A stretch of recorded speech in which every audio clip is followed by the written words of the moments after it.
You're tuning into Black and White Sports on YouTube. The no-holds-barred truth on sports.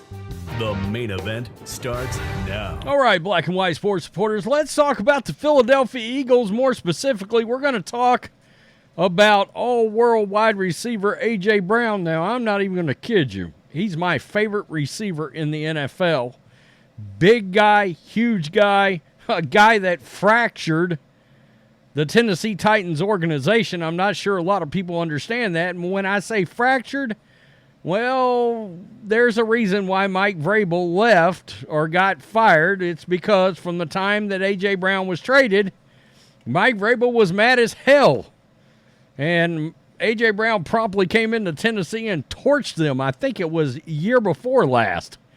Well, let's just say Philadelphia radio has not been happy with the Philadelphia Eagles, but as with a lot of sports talk radio, I mean, you know, it's okay. Nobody's happy. Nobody's ever happy.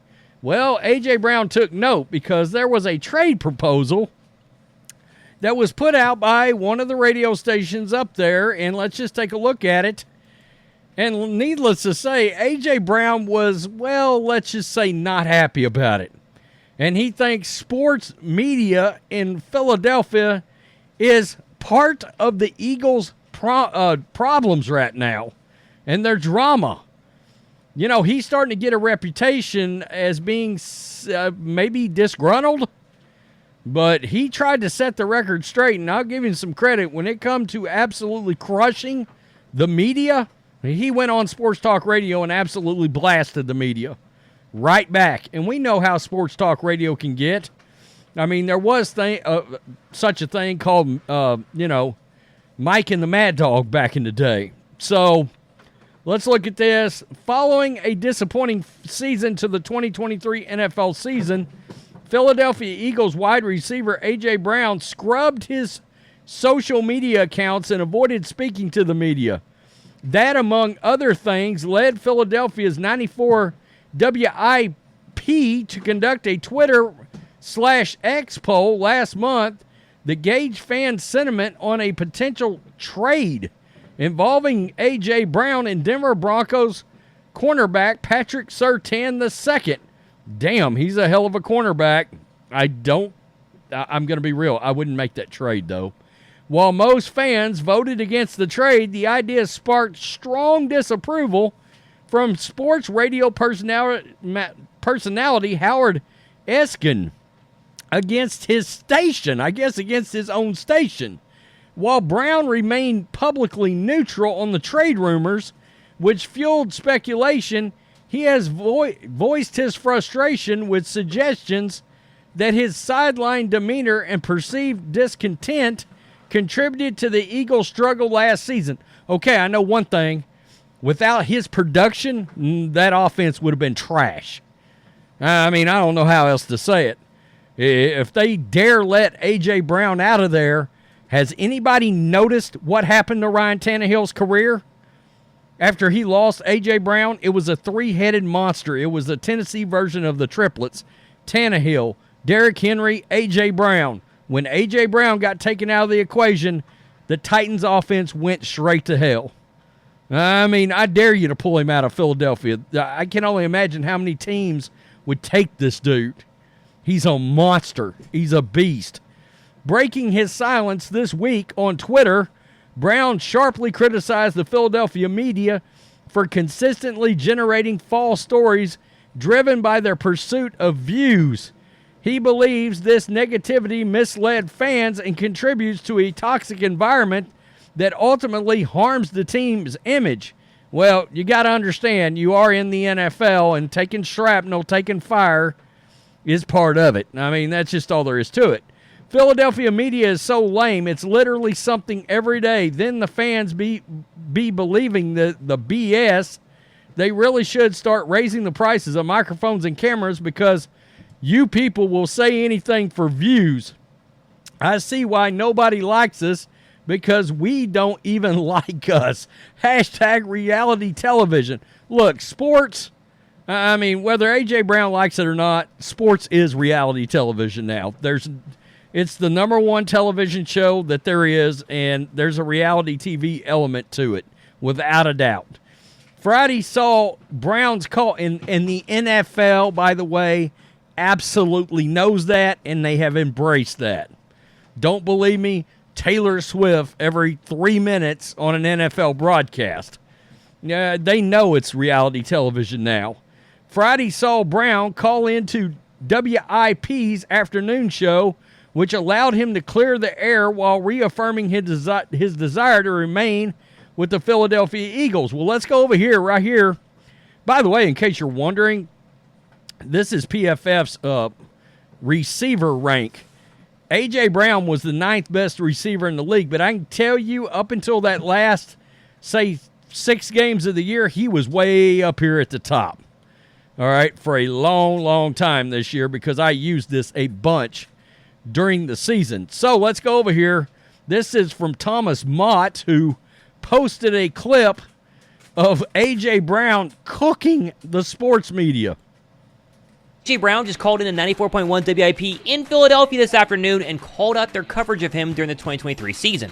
What's the deal? What's the deal? Like, you guys supposed to be supporting Philly, but it don't turn out to be that. You know what I'm saying? Like, why make up so many rumors? You know what I'm saying? Like, because most of the rumors don't even be real rumors. These are rumors that you guys are making up and everybody run with. Like, so what's the deal? Like, On top of ripping sports radio, Brown went on for almost 20 minutes and explained that he has no desire to leave Philadelphia. His relationship with Jalen Hurts is as strong as ever, and the issues last season surrounding the team's epic loss at the end weren't because of coaching, but instead player execution. It's clear that AJ is sick of these negative rumors created by the media all season long, and in the end, there wasn't a better way to sum up his thoughts than saying this. Nah, I don't got nothing to get out of my chest, man. I just want to let Philly know I love them.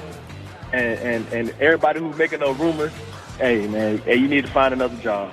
Okay, so he said that. There's more. There is more to what he said. Listen to this. I'm not trying to change the media. I know it's going to be like this or whenever. It's going to be like this, and it's going to be like this when I leave. But I just truly just feel like I'm just misunderstood as a player, as a person. And it gets frustrating. It gets frustrating because anything I say, anything I do, it gets magnified times 10. I'm classified as a diva. I want the ball and this and that, blah, blah, blah.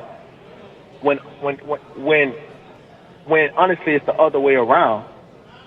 When it's the other way around, most importantly, like you see me getting upset on the sideline, and you automatically think it's about targets. No. What if I'm holding my players accountable? Mm-hmm. What if I'm the guy that pushes everybody in the locker room, make people uncomfortable to try to better themselves for the team? What if I'm that guy? You don't see it as much. You don't see it as much from Jalen because that's not his personality. Okay, so I was about to bring up the quarterback. I was like, is he throwing a little shade at the quarterback? But I will remind people, my favorite wide receiver of all time is a guy by the name of Michael Irvin. Well, the playmaker, if anybody watches him on any of his shows that he's on, or you're old enough like me to fully remember the Dallas Cowboys in the 90s with Michael Irvin, and you want to talk about a fiery SOB, fiery. I mean, continuous volume on 12, trying to get his team going and firing his team up. And it's one of the things that Michael Irvin's most famous for, without a doubt. So, it's sometimes I think, and I'm the world's worst about criticizing supposed diva wide receivers, but, some of it can be trying to fire your team up, no doubt about it. Quote, "I have no problem. I want to be here," Brown said. "It's as simple as that. I love where I'm at. It's as simple as that. Next question." All right, and he's talking about the fact that there's rumors going around that maybe he could end up getting traded out of town. I think you should be authentic. You should handle it the right way, but that's not how that show has been going. I wanted to come on the show and talk to you guys a little bit and see what's going on because it doesn't make sense. And I made that statement like you guys are the biggest haters. Like we got to prove to the media, not just necessarily your radio show, but mostly the media that we play ball or we can meet the standard. It shouldn't be like that. I never dealt with nothing like that. I'm not trying to change the media. I'm not here to change the media.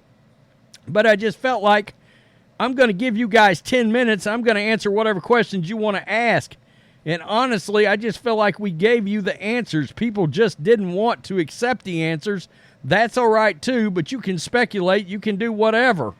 But it just doesn't make sense, and it's just not the way to go. I mean, that's at least he called in and he answered the critics, manned up and called in just straight to the radio show. Now, look, maybe he is being a diva. I don't know. And like I said, I'm normally real hard on these supposed diva wide receivers, but this guy's a beast. I think he's an offense changer. I truly do. Devontae Smith's good in that offense too. I can tell you right now, you want to talk about a perfect example of a team that elevates the quarterback because of the weapons they put around them. A.J. Brown, Devontae Smith, no doubt, has elevated Jalen Hurts into something that looks like a franchise quarterback and that flirted with an MVP. Everybody's dogged out guys like Mac Jones and at one time Tua Tagovailoa. I'm drawing on a couple of other Alabama quarterbacks, but what would they look like? We already knew what Tua looked like without weapons. When they put weapons around him, Tyreek Hill and Jalen Waddle, all of a sudden Tua looked like another quarterback. It makes you wonder what can happen if somebody having weapons on offense has turned into a big deal. Not everybody's like Tom Brady, and I always admired the fact that Tom Brady could elevate everybody else. I'm not sure you can do that in the league anymore, and even Tom knew that, so he went to the Buccaneers with Mike Evans and Chris Godwin. That guy's a beast. I think if Philadelphia gets rid of him, they're going to find out real fast. Their offense is not dynamic, not explosive, and looks nothing like it did if that guy's out the building. Again, I will tell you this. I think if he's never traded out of Tennessee, Mike Vrabel is still there right now. That's how big a deal that trade was to that franchise. We all remember Mike Vrabel being visibly angry in the draft room because he knew they just traded, a monster weapon because they didn't want to pay him. They should have paid him. Tell me what you think, black and white sports supporters. Good job, A.J. Brown. Just calling in sports media. Let me just tell y'all what's really going on. Peace. I'm out. Till next time. Thanks for watching the show. Be sure to like, comment, and subscribe. Be sure to tune in next time on Black and White Sports.